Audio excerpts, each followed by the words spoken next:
eu sou a Gabi e, como prometido, estou aqui para conversar com vocês sobre o episódio 8 de A Casa do Dragão, que eu tinha falado no vídeo anterior que ia demorar para sair, sim, porque eu tava viajando, estava em Nova York, estava na Nova York Comic Con. E sim, não se preocupem se você não estava me seguindo nas redes sociais e não acompanhou o que estava acontecendo na Comic Con enquanto eu estava lá. Vai sair vlog por aqui, então aproveita e já se inscreve aqui no canal e ativa o sininho, e quando esse vlog sair, você recebe o aviso e assiste o vídeo. E hoje, então, vamos falar sobre o episódio que saiu por último de Casa do Dragão, com spoilers, então se você ainda não está em dia com a série, cuidado nesse vídeo aqui. Eu acho que esse episódio, num geral, assim, ele tá sendo mais elogiado do que os anteriores por causa de atuações, mais especificamente, sim, por causa da atuação de Paddy Considine, é difícil falar o nome dele, que é o Rei Viserys. Eu acho que não tem discussão aqui quanto à atuação dele nesse episódio, nos minutos finais do Rei Viserys, né? Acho que começando pela caracterização mesmo que fizeram ali, toda a transformação dele, né, dos efeitos de maquiagem, efeito visual, que, né, tirou um olho dele, tirou parte da bochecha dele, tirou um braço dele, aí já entra a atuação do Paddy, que ele tá todo encurvado, todo, né, meio atrofiado, ele anda todo mancando, meio se arrastando, assim, isso entra tudo aí na atuação dele, mas realmente foi o episódio desse cara. Ele brilhou, assim, do momento que ele apareceu até literalmente o suspiro final dele. Esse foi o momento, oi Emi, presta atenção aqui em mim. E com certeza eles prestaram. Se não prestaram, tem algo errado ali. A gente sabe que tem, né? Mas em outros sentidos. O episódio, na real, vai girar em torno de quem vai suceder, quem sucederia, né? O Lord Corlys Velaryon no trono de Deriva Marca, porque ele foi machucado, então tem que ver aí a questão da sucessão, sendo que não tem que ver, né, como a gente vê no episódio, já tá definido, porque o Corlys já falou quem ele quer como sucessor dele ali em Deriva Marca, então não tem que ter essa discussão. Mas, como temos os filhos não do Laenor e da Rhaenyra, rola toda essa questão, né? Então tem petições para ver quem vai ser o próximo Lorde das Marés e Lorde de Deriva Marca. Então o irmão do Lord Corlys quer, né? A Rhaenys vai querer botar a neta dela, que ela pegou para cuidar, e a Rhaenyra, claro, quer que o filho dela continue com o direito de ser o herdeiro, como ele já foi nomeado antes. Então rola um momento reunião de família em Porto Real, na Fortaleza Vermelha. Literalmente todo mundo vai pra lá. E aí, eu já vou pular direto pra parte do jantar, porque o Viserys, né, já vou comentar toda a cena dele, todo momento, mas falando desse jantar, né, porque esse momento é um momento de reunião de família. Ele fala, quero jantar com a minha família. O que o Otto tá fazendo ali? Faria muito mais sentido a Rhaenys tá nesse jantar, porque a Rhaenys é prima do Viserys. O Otto não é família do Viserys, né? Ele é tipo o sogro do Viserys. Ele é o mão do rei. Então por que ele tava nesse jantar? E isso, como o começo do episódio também mostra, são os Hightower, né? O Otto e a Alicent querendo dominar a corte, conquistar o espaço deles. Então quando a gente tem naquele momento o Otto sentando no trono de ferro e falando, tipo, bom, hoje eu vou fazer as vezes do rei e vamos resolver aí Deriva Marca, então. Ou então no Pequeno Conselho, que a gente tem a Alicent sentada no lugar do rei, ouvindo os relatos dos conselheiros ali do Pequeno Conselho.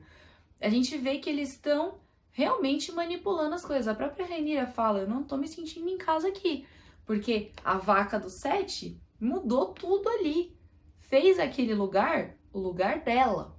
Não o lugar do rei, não o lugar dos Targaryen, não o lugar do sangue da Valíria, do sangue do dragão, mas o que ela quer que seja aquele lugar. E aí ela fica toda religiosa, toda fervorosa, falando do 7, usando a estrela de 7 pontas em todos os momentos que ela pode, colocando estrela de 7 pontas em todo o castelo, onde ela consegue.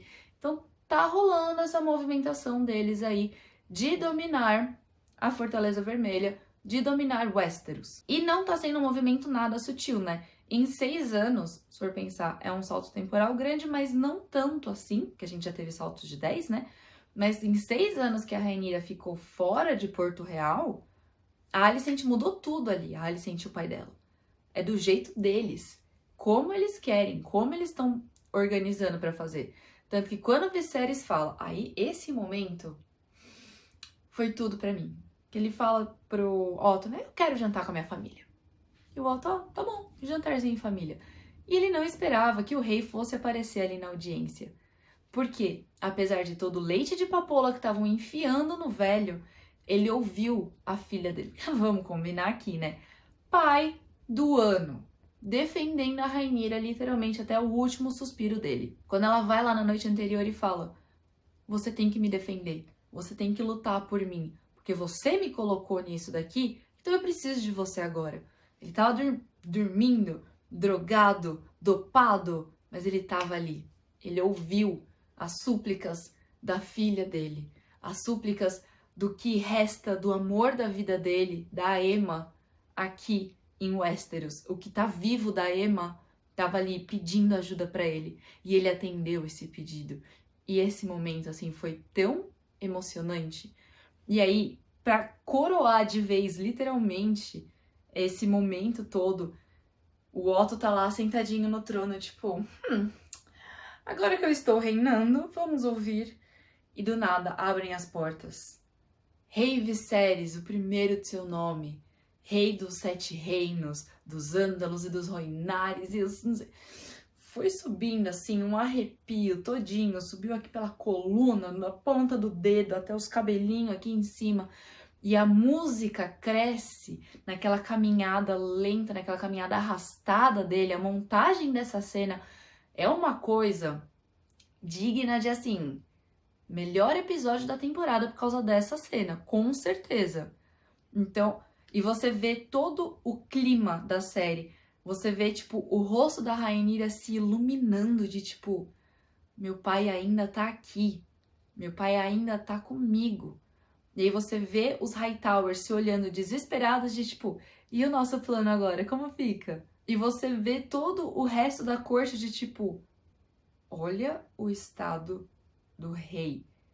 E aí tem aquele momento lindo que fui descobrir depois, foi um acidente, né? Que a coroa cai e o Daemon pega pra colocar na cabeça do Viserys depois. Fica mais bonito ainda, fica mais emocionante esse momento. E a gente vê que a relação do Daemon e do Viserys, desde o começo da série, é de tapas e beijos. É uma relação de irmão um pouquinho mais conturbada, porque meio que fica no vou te matar, mas eu te amo, mas vou te matar, mas eu te amo, né? Então a gente ter esse momento do Daemon de tipo, vamos lá, você consegue, eu tô aqui contigo. Foi tão bonito, e depois ele colocando a coroinha na cabeça do Viserys, e aquela coisa, tipo, o primeiro momento que a gente conhece o Daemon nessa série é ele sentado no trono de ferro, meio tipo, isso aqui vai ser meu um dia. E agora ele tá, tipo, meu irmão, meu rei. E foi tão bonito esse momento, essa cena toda foi tão emocionante de tantas formas. Foi emocionante ver os Hightowers se fudendo, foi emocionante ver a Rhaenyra se iluminando. Foi emocionante ver esse contato dos irmãos, sabe? E depois ver a Rhaenys falando, tipo, o meu marido sempre falou que o herdeiro dele é o filho da Rhaenyra. Inclusive, ela fez uma proposta maravilhosa de casamento, de casar os filhos dela com as minhas netas. E eu topei, viu? Vai ter casamento, gente, aviso. Todo mundo convidado. Festa. Que, vamos combinar aqui, a Rhaenyra é muito inteligente, ela faz propostas de casamento por política ou por desespero impecáveis. Foi 3 propostas de casamento que ela fez nessa série que todas foram certeiras. Ainda bem que dessa vez, nessas 2 últimas propostas, ouviram e acataram o pedido dela, né? E só pra coroar esse momento maravilhoso, a gente ainda tem o Daemon sendo o Daemon, nosso príncipe rebelde, simplesmente cortando a cabeça de Daemon Velaryon no meio da sala do trono, Ela, tipo, ele pode ficar com a língua dele. E depois todo mundo, desarme ele. Tá, tipo, eu já fiz o que eu precisava fazer, gente. Já acabei meu serviço aqui, não precisa desarmar ninguém, não.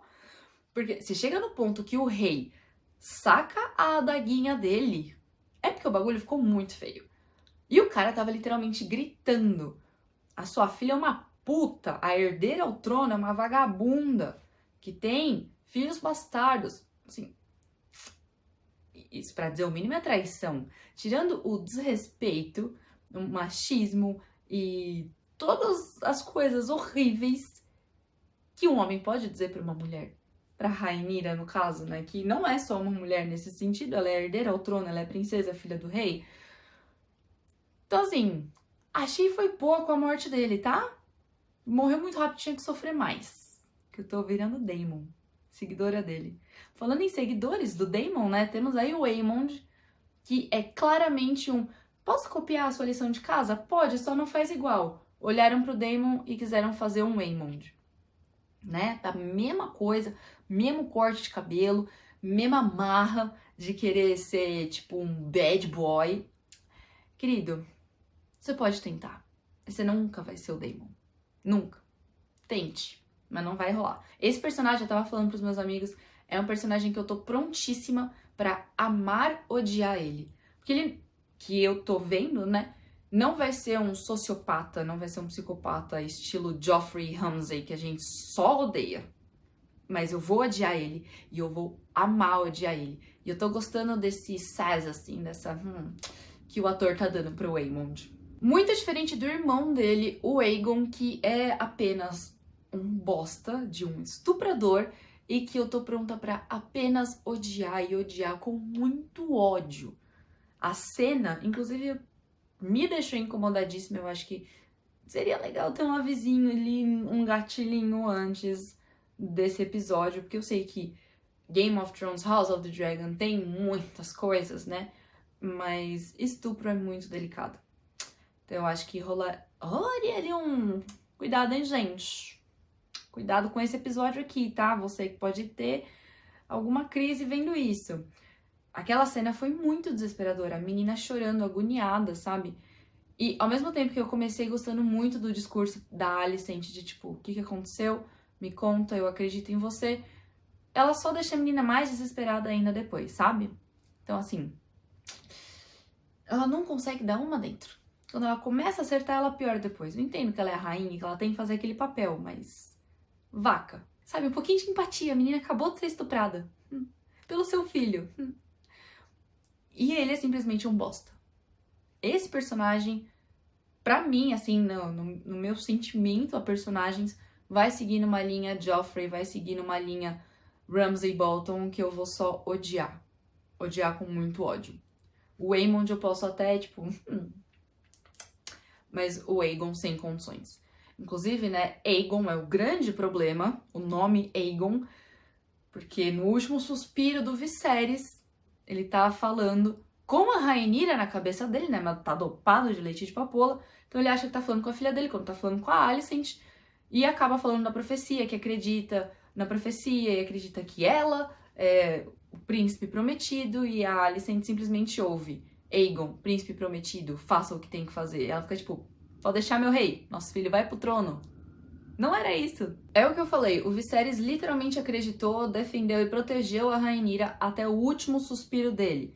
Quer dizer, o último suspiro dele foi pra Aemma, pro grande amor da vida dele, pra esposa dele, né? Mas ele tava ali até o final com a Rhaenyra. Pai do ano, né? Foda-se. Mas o grande problema dessa família Targaryen é falta de criatividade. Que em vez de dar nome diferente para as crianças, todo mundo bota um Aegon no caminho.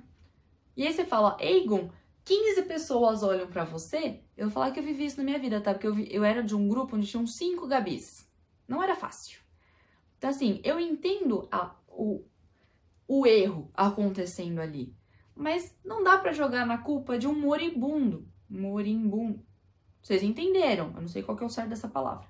Não dá pra jogar na conta do Viserys. Ele tava literalmente morrendo, né? Foi o último esforço dele foi defender a Rhaenyra. Foi falar, eu acredito em você, é você. Mas ele falou pra pessoa errada, né? Ele falou pra vaquinha que vai querer defender o filho dela. Isso que eles tinham... Eles não, elas. A Alicent e a Rhaenyra tinham acabado de ter um momento tão legal. Aquele jantar eu achei que foi um momento muito interessante pra família Targaryen, né? Porque você vê que teve a treta entre os tios e os sobrinhos, mas rolou uma conexão entre os adultos. É que as crianças são crianças pré-adolescentes, é tudo bosta, né? Eu falei isso no meu vídeo de Anéis de Poder. É tudo assim... Por que, crianças? Por quê? Mas os adultos tiveram ali um momento, principalmente as duas. E quando a Alicent pega no braço da Rhaenyra e rola um momento ali, assim, ó, claramente isso daí é amor retraído. As duas não puderam ficar juntas e rola essa briga de tesão que não vai pra frente, sabe? É amor não correspondido. É a tristeza da solidão. Certeza que é isso. Porque rolou esse momento ali.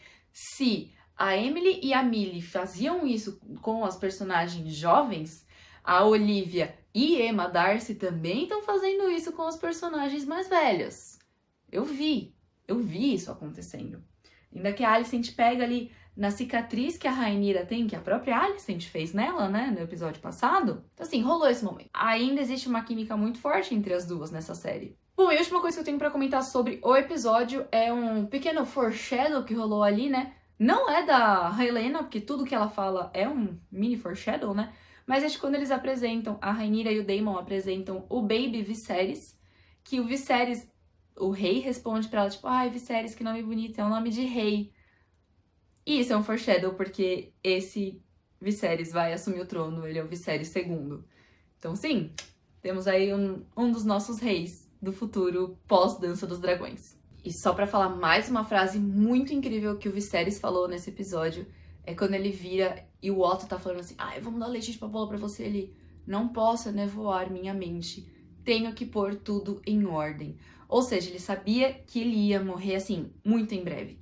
E ele queria deixar tudo 100% preparado, todo o terreno pronto pra Rhaenyra assumir o trono. Era só isso que ele queria, sabe? Que a filha dele fosse a herdeira dele. Porque ele ama ela e foda-se o resto. Mas eu, assistindo esse episódio, eu percebi que eu não tô me sentindo tão conectada quanto eu gostaria com a história e com a maioria dos personagens, né? Tô muito apegada, assim, à Rhaenyra, ao Daemon. Nesse episódio, extremamente apegada ao Viserys, né? Ele deu um show, o Pad realmente divino. Apesar de negativamente, tô apegada a Alicent também, porque são aí os nossos protagonistas, né? Mas de resto, com tanto salto temporal e sem aprofundamento nenhum nos personagens, a história tá ficando meio, entre algumas aspas, tá ficando meio fraca pra mim. Porque eu não tô conseguindo me conectar com os personagens pra poder me conectar com a história deles, sabe? Então isso tá me deixando triste, porque vendo esse último episódio agora, o episódio 8, eu percebi que eu tô assistindo Casa do Dragão porque eu já tô assistindo há tanto tempo, sabe? Eu não sei se isso vai fazer sentido pra vocês, mas é meio esse sentimento que eu tô tendo com a série, né? Nos 2 últimos episódios eu senti isso. Não é pelas trocas de elenco, muito pelo contrário, porque a galera que tá chegando aí de elenco tá mandando muito bem, principalmente Olivia Cooke e Emma Darcy, tão incríveis, não tenho do que reclamar dessas atuações, mas é realmente mais pela história, pelos personagens, eu não tô conseguindo me conectar, e isso tá me deixando muito, muito triste, né? Os episódios tão legais, tá bacana, mas tá me deixando muito triste, porque eu não tô me sentindo tão conectada quanto eu gostaria. E vocês, como estão se sentindo em relação a isso? Como tá essa conexão, esse envolvimento de vocês com Casa do Dragão e com os seus personagens, com a sua história? Aliás, só mais um comentário aqui da série, né, do episódio. A gente vê o Daemon indo pegar um ovo de dragão que a Syrax botou, né, ali de uma ninhada nova. Ele volta com 3 ovos ali da caverna. E teorias estão surgindo de que podem ser os ovos que a Daenerys recebe lá daqui muitos anos. Afinal de contas, a Daenerys vai vir aí dessa linhagem, né? Mas não é como as coisas acontecem no livro. A gente não tem um oficial, não tem um concreto, um escrito ali quem foi a dragoa que botou os 3 ovos da Dani, mas é assim, 90% de certeza que é a Dreamfire. E, inclusive, quando ela aparece na série, que ela aparece bem rapidinho ali no Fosso dos Dragões, o estilo do dragão, da dragoa Dreamfire, é igualzinho os dragões da Dani. Você vê que a Syrax não tem nada a ver com isso daqui, o Caraxes não tem nada a ver com isso daqui, a Veiga não tem nada a ver com isso daqui, o Seasmoke é um pouquinho mais parecido, mas ainda não chega mais nisso. E a Dreamfire chega muito perto do que é os 3 dragões da Dani. Então, se eles fizerem os dragões da Dani serem filhos da Syrax... Até engasguei aqui, fiquei nervosa. Se fizerem os dragões da Dani serem filhos da Syrax, eu acho que não vai encaixar muito legal. Então, eu realmente espero que seja só uma coincidência os 3 ovos serem das cores dos dragões da Dani. Tipo, eles reaproveitaram os ovos que estavam lá de Game of Thrones, sabe? Mas é isso que eu achei desse episódio. A gente tem aí mais 2 episódios pra encerrar a temporada, que eu acho que é quando vai realmente começar a Dança dos Dragões, né? A gente já teve aí o jantar que definiu oficialmente verdes e pretos, basicamente, já passou dessa parte, então agora é começar a treta toda. Então eu quero saber o que vocês estão achando da temporada até agora, o que vocês acharam do episódio e, claro, da atuação do Ped, que...